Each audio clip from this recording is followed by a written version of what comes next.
beaming from Pacific Junction Hotel to Earth. Girth. Look at the hustle of Lamar Odom. Off to Kobe Bryant. And Kobe with emphasis. Artest looking, gets it to Bryant. Bryant dribbling, has to put it up with the buzzer. Banks it in! He banks in the three! And the Lakers win the game! And that is just greatness personified.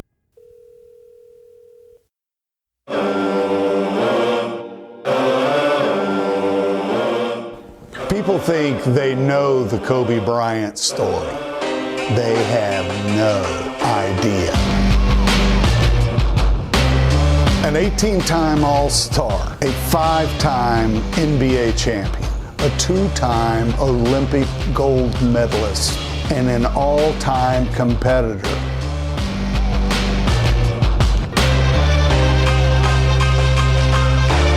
It's the story of a young man who wanted to be the greatest from a very young age, and of the shoe company that identified him as the next Michael Jordan. Suddenly, he was a teenager going to the NBA when teenagers didn't do that. And from there, it became this golden tale of early success and championships and heartbreak and conflict. When everything seemed terrible and lost, it became then the story of a young man who had the will to rebuild his life and to find success again. It's a most unusual NBA tale. Hey, Sammy, how you doing? I'm good. How are you? I'm ready. All right. Thank you so much for taking the time to talk about Kobe and Showboat. I want to start with, how are you enjoying the 72nd NBA season? There's a couple of storylines, a couple of characters. Is there anything that's kind of standing out for you?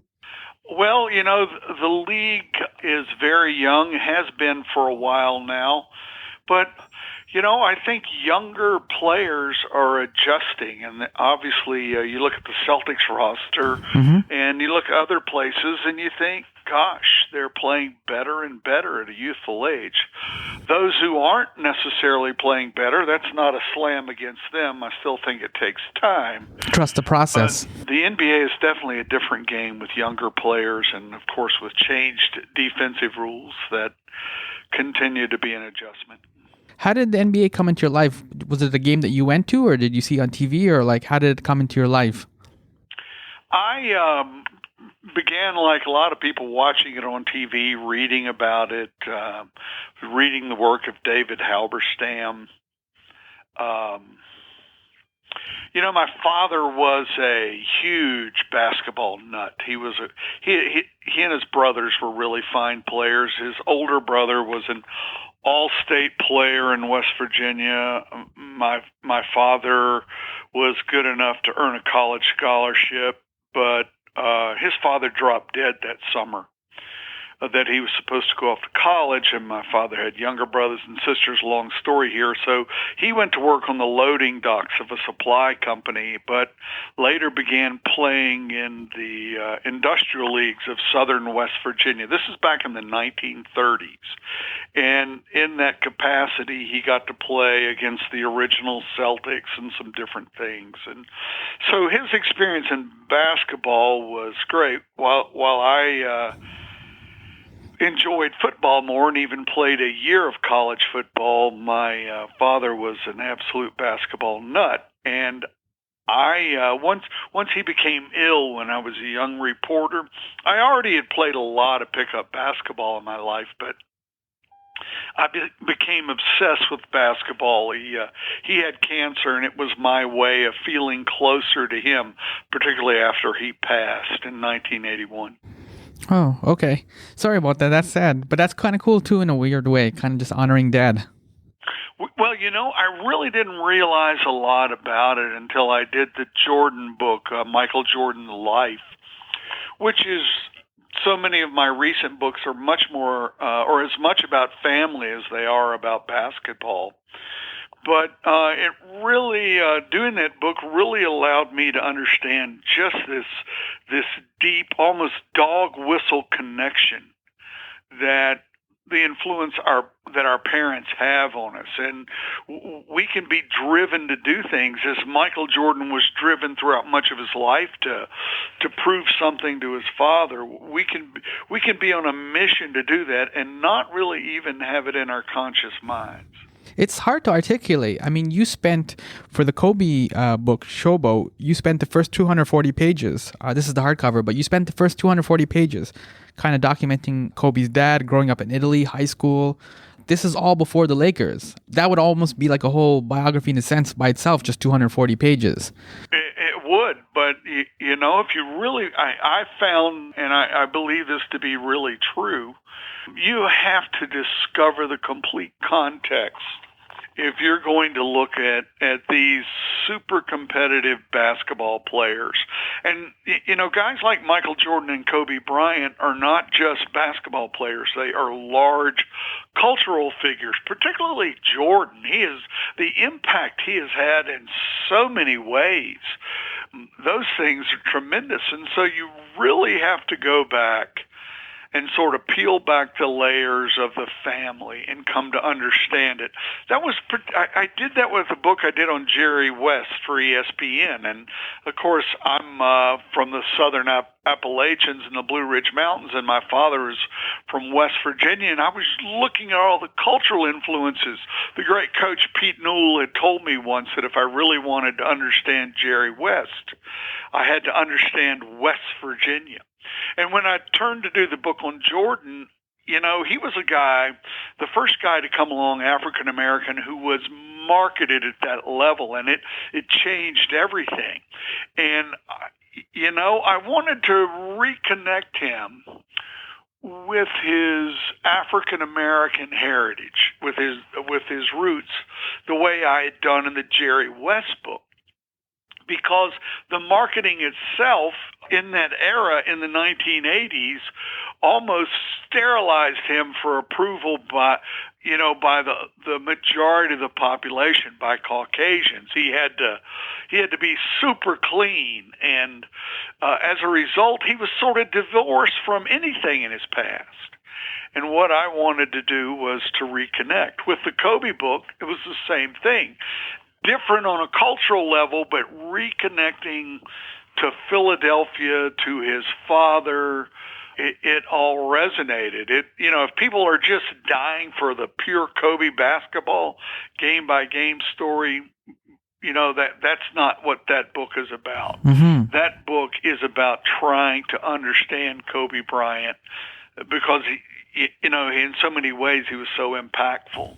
Yeah, you had this great line from Scoop Jackson where Kobe was in Philly, I think it was, and he was leaving the game and he had some tears in his eyes. And Scoop Jackson said, "Look how long it took for Muhammad Ali to find understanding." And now that Kobe's gone, and what you're talking about too with the book, do we have an understanding of Kobe and who he was and what he brought to the game? Well, I can say this, that in writing the book, and, I wrote an earlier book about Kobe when he was a very young player called Mad Game. But when I went back to do the deep dive for a full biography, I was astounded because all the stuff about Kobe was wrong from the start. It was assumed he was the son of a rich man. It was assumed that he was demanding to go to the Lakers. It was assumed that he really, truly, absolutely wanted to go to the NBA right out of high school. And all of those things were wrong. The driving force in Kobe's life came down to the fact that his father had played 16 years of pro ball. The family had lived a good life, but family had no discernible income. Joe Bryant was working as a volunteer coach once the family returned to Philly. And so there was this huge demand for revenue. And he began coaching in college as an assistant coach and trying to work all these different plans. But Kobe very quickly became the family's meal ticket. And so much of what went on, of what was misunderstood by the public, and so much of what made Kobe so unpopular at that time was really about his family's need for money. Why did the Kobe narrative get so muddled, or why was the narrative even wrong in the first place? It was just bad journalism, or where did that come from? Well, I first of all, it was all brand new. There was absolutely no one in high school basketball who wanted to go to the NBA back then. It was very much a tough game, a game of men, and everybody, Sonny Vaccaro, the great kingmaker in basketball, talked extensively about his experiences with me. And, he couldn't find people to turn pro. He wanted Felipe Lopez before Kobe. Sonny Vaccaro had worked for Nike, had been pivotal in Air Jordan and all the development of Michael Jordan's shoe lines. He was subsequently fired in the early 90s by Nike. He wanted revenge against Nike. He wanted revenge against the NCAA. And Vaccaro went to work for Adidas and set out to find the next Jordan and to steal that figure away from college basketball and away from Nike. And he wasn't even thinking about anybody like Kobe Bryant when it all happened, as the book explains. It's sort of a shot out of left field. But Adidas is the one that is, and Sonny Vaccaro worked so hard to put Kobe with the Lakers. The Bryant family didn't really have any clue about it. And as Vaccaro revealed, as all of this was unfolding during Kobe's senior year in high school, and Vaccaro said it was, the sort of the sneakiest thing I'd ever done, the most clandestine thing I'd ever done, bringing Kobe to the NBA by paying him millions and kicking his parents hundreds of thousands of dollars on the side. Kobe looked at him as they were getting ready to close the deal and said, "Mr. Vaccaro, is there any way my family could have this money and I could still go to college?" And, there's an irony in that. My great friend Tex Winter, who became Kobe's mentor, always said the one thing that separated Kobe from Michael is that Michael had 3 years of college playing in a very structured system. He learned everything, and Kobe went from this overpowering high school player right into the NBA, this league of men, and it was tough. He didn't have the background in basketball in the sense of team to really, really make that transition. So the irony is Kobe wanted to go to college. The finances forced him otherwise, and it branded him. And, Kobe's so obsessed with competing, he never has campaigned over this. He's never pointed out any of this. It's not one of his arguments. He's just plowed right through and done what he's done. This has always been sort of a silent, unarticulated, but very clear fact of Kobe Bryant's life. Yeah, the Tex Winter line that you're talking about, when he was comparing Jordan and Kobe, he was talking about what Jordan played with Dean Smith in North Carolina. And he said Tex Winter believed that Bryant's lack of college experience was ultimately the thing that kept him from his goal of being the unquestioned greatest of all time. That's on page 215. Right, and Tex had in our many conversations over the years, Tex had explained, and he often marveled, Tex did, as the assistant coach for the Bulls, Tex, the genius of the triangle offense, and then the assistant coach for the Lakers. He had spent years coaching Michael and Kobe, and even late into the process, in my conversations with Tex, it was clear he was awed by the similarities and the differences between these two great players that he coached. So how did writing Showboat, the Kobe book, shape your perspective on Jordan, or did it? It did. There's a lot of Jordan information in the book. I had spent a lot of time with Sonny Vaccaro for my book, Michael Jordan, The Life. But when I came back, I really spent a lot of time interviewing him because he was the architect of so many things. He changed basketball by bringing shoe company money. Now, Kevin Garnett had come out of high school and really didn't want to go to the NBA, but he feared his grades. His test scores weren't going to be good enough. He could have gone to college, but by then it was too late. He had entered the draft. But Kevin Garnett had no great shoe deal of any sort when he went in out of high school. And, there were tremendous question marks over both Garnett and Kobe as they tried to make this move. But Sonny Vaccaro pioneered. The next year after Kobe, he used huge Adidas money to bring in Tracy McGrady. And so the game we're talking about today, being so young and being populated by these very talented but very raw players, either a year out of college right into the NBA. All of that was brought about by Sonny Vaccaro and his desire to change things. And all of the money that poured into youth sports, into AAU basketball, all of those things were a result of this. So in a lot of ways, it's not just Kobe Bryant's story. It's a watershed moment for basketball today as we know it. There's a great 30 for 30, ESPN 30 for 30 on Sonny Vaccaro that kind of documents his work and his legacy, I guess, for lack of a better term. Right, and that was fascinating. It would have been so hard to touch on all the Kobe stuff. It really was sort of unseen and not talked about because, of course, Kobe later, with all the manipulation of his young life, as George Mumford, the great sports psychologist, told me and pointed out, manipulation leads to tremendous resentment. And, of course, fairly early in his career, Kobe Bryant, through his parents, through his shoe company, including Vaccaro, through his coach and even Shaquille O'Neal, all of these people out of his life, through his agent, all of these people out of his life and basically started over. It was a brutally difficult thing, but Kobe made it work. It almost destroyed him, that and other mistakes he made, of course.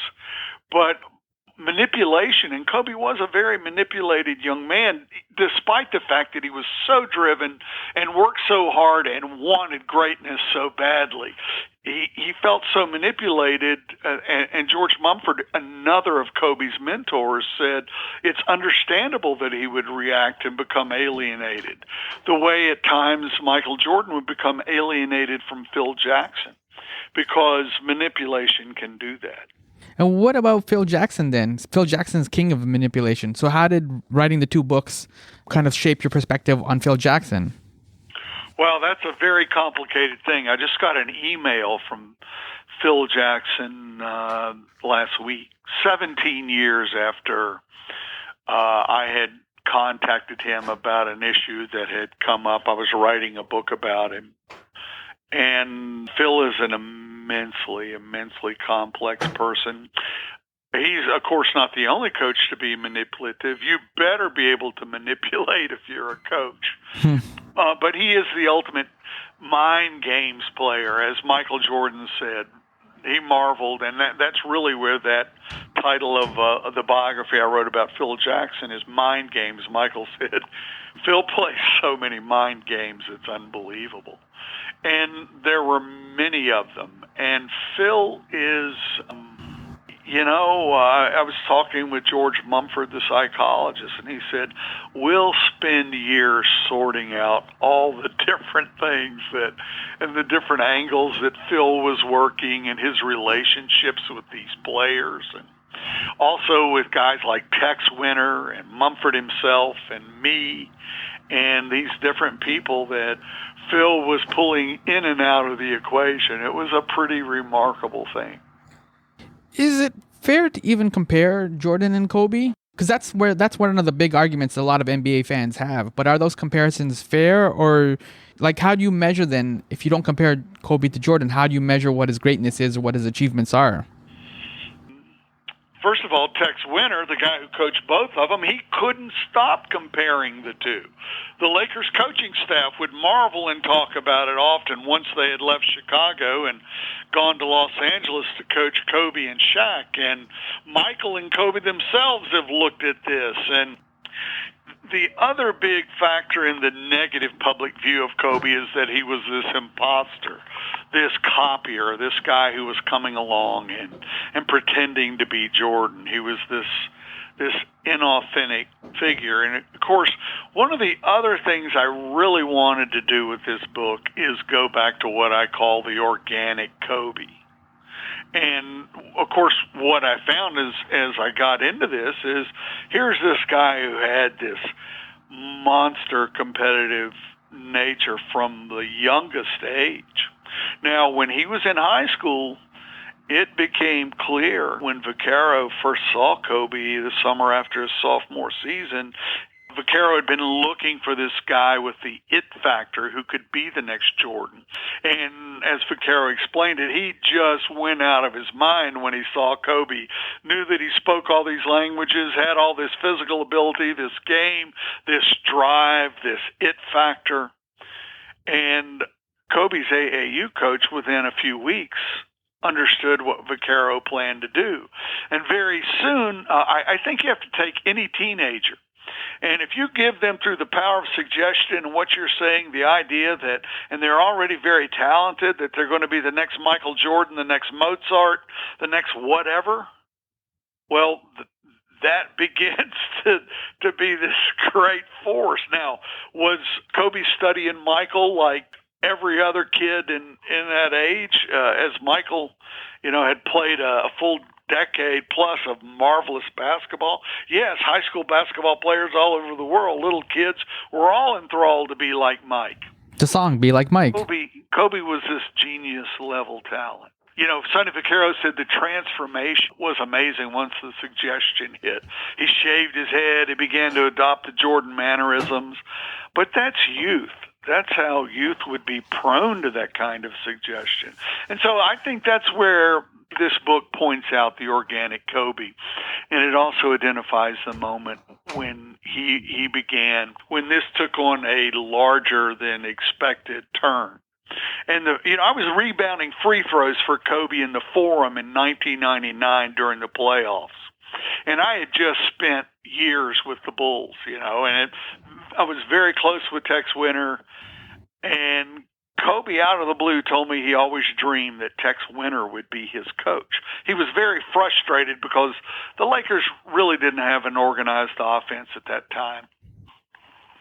And I told him, I said, look, I can arrange for you to start talking with Tex. And I set it up for those guys to talk on the phone.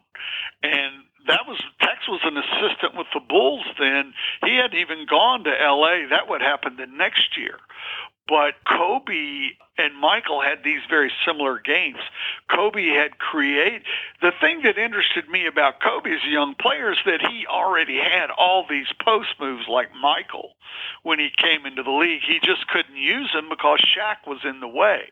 And later when Tex became the Lakers assistant coach in charge of everything, I would talk with Tex about it, and he would say, could you imagine if Michael came into the NBA and played on a roster with Shaq? What a collision that would be. And, observations about this season, think about this. In years past, all the great big men inhabited the block and were down there on the box. They weren't out much shooting face-up jumpers. They certainly weren't at the three-point line. They weren't diving from the screen and roll on the perimeter. They were on the block.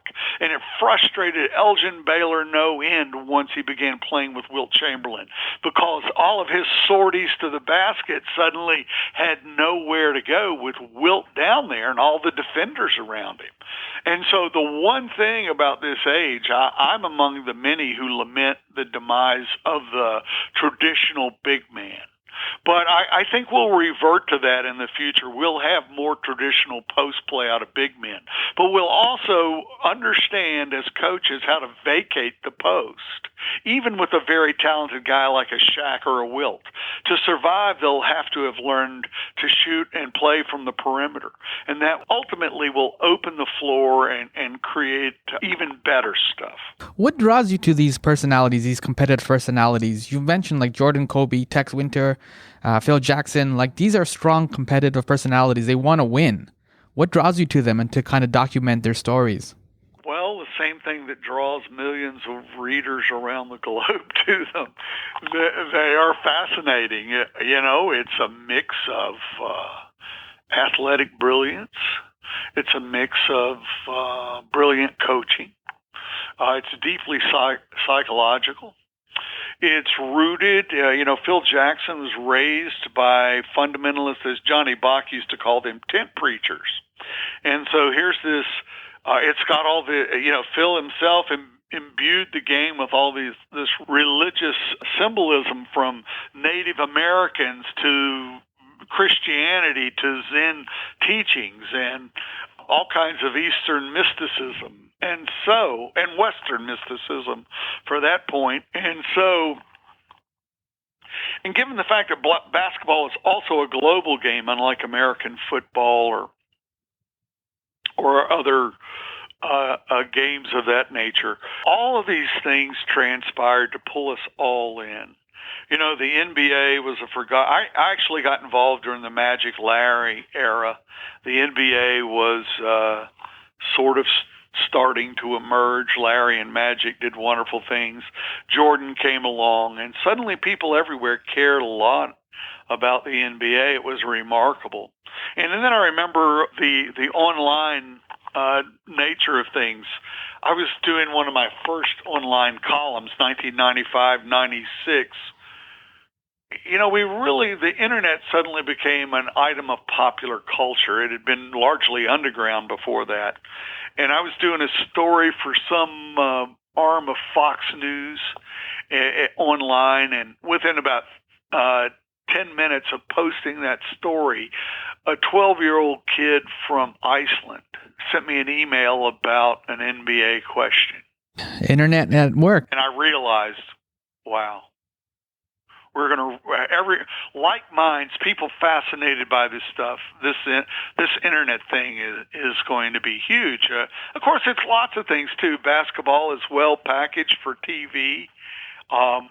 It goes to the heart of the troubled issues of America. You could say right now that America is strangling on its racial history. But one of the things that sports, but pro basketball in particular, has done is to create one of several important venues for race relations and racial understanding, and also for black power, which is absolutely critical in the equation for America. It's obviously critical for black people, but black power and I hate to get political on this, but it's all wrapped together.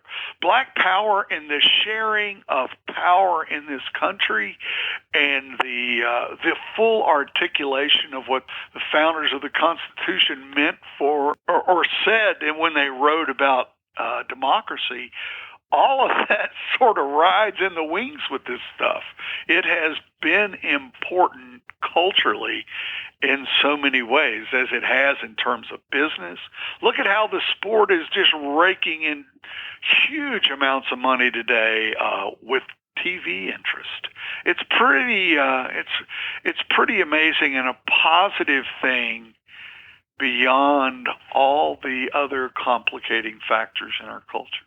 And circling back to the players, are you still defining the greatness of a player by championships, or how are you defining greatness?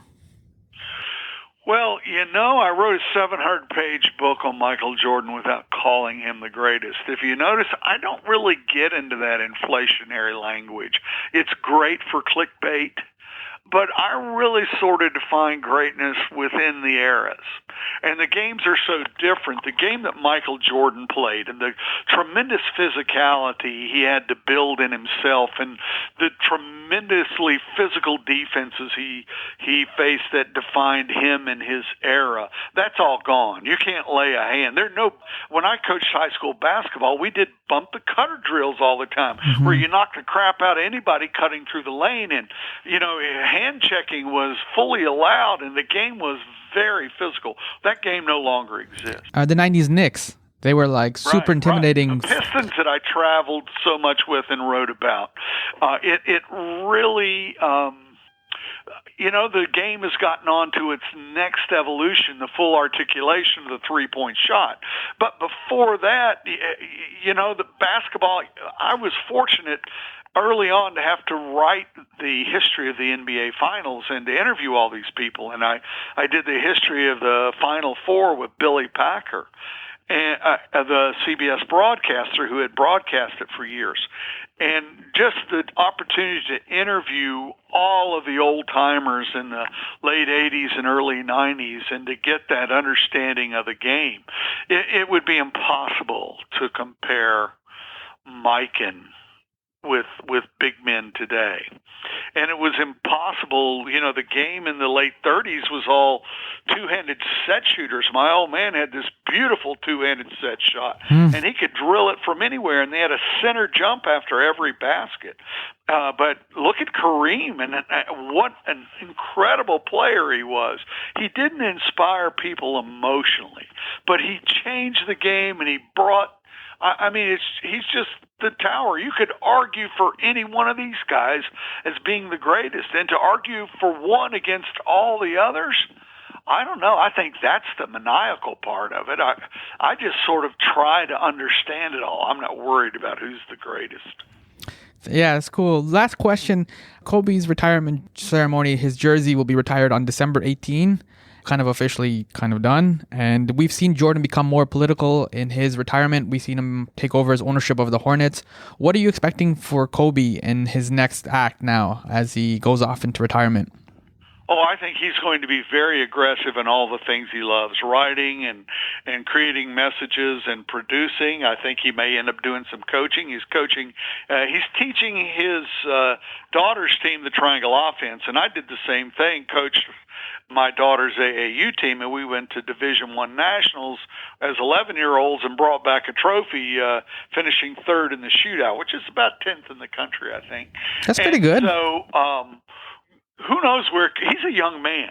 He's just discovering all sorts of things. He's incredibly bright. I think he has a lot of integrity. People have accused him of not having that. He's made his share of mistakes. He virtually destroyed his life, much like Tiger Woods did. But Kobe had the strength of will and the good luck to rebuild his life. And so I view a lot of blue sky for Kobe Bryant. He's just got to sort out where he's going to put that full focus and power. It's going to be an interesting era because, Derek Jeter also just retired from the Yankees. And a lot of these players now have a huge amount of connections, have a huge amount of money, and this kind of worldwide fame. Kobe's known in a number of different countries, especially China. And so to have access to those type of resources, NBA players didn't retire like this back in the day, like when Jordan retired and stuff like that. So there's a lot that they kind of do and build on. Right, and of course, in Michael's defense, he came along in a different era. My book is about the racial policies in North Carolina. They had more Klan members than all the southern states combined voting. You didn't vote if you were African American; it was excluded. It was the whole thing is laid out in that book, and so everyone is shaped by different things. The one thing that makes me positive about these mega athletes, they've been very disciplined. It's like a role model like them, like Magic Johnson for them. They've been very disciplined. They have their interest. They are very bright, and they offer things that could lead to big success. On the other hand, they could take great risk. I wish I could have talked to Scottie Pippen before he bought the Air Pip airline. Oh, yes. Took most of his cash. So they have to be careful. But today's athletes, a lot of them have far more cash than anyone could imagine. So I know Showboat is now just out in paperback, but who is the next person you're going to target and kind of write about? You've written about Jerry West, Stockton Malone, Kobe, Michael. Like, who's the next person that you want to sit down and kind of write or focus on? Doing these big biographies takes a huge chunk out of my life. And so I am going back and forth with my agent over 3 or 4 guys. And we really haven't settled on one yet.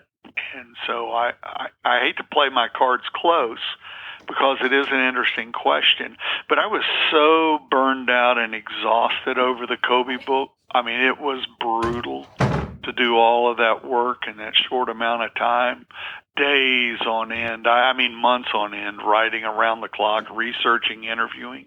I didn't think I would ever write again, but about a year and a half since I finished it, I'm starting to emerge from my burnout. You know, I've done 5 or 6 biographies in about 8 years, and it's just an awful lot. So now I'm starting to feel better, and I'm just starting to figure out where I want to go next with what I'm doing. All right. But for now, Kobe Showboat is out in paperback. Thanks, Roland. Sammy, you are the man. Thank you. Questions. Thank you so much.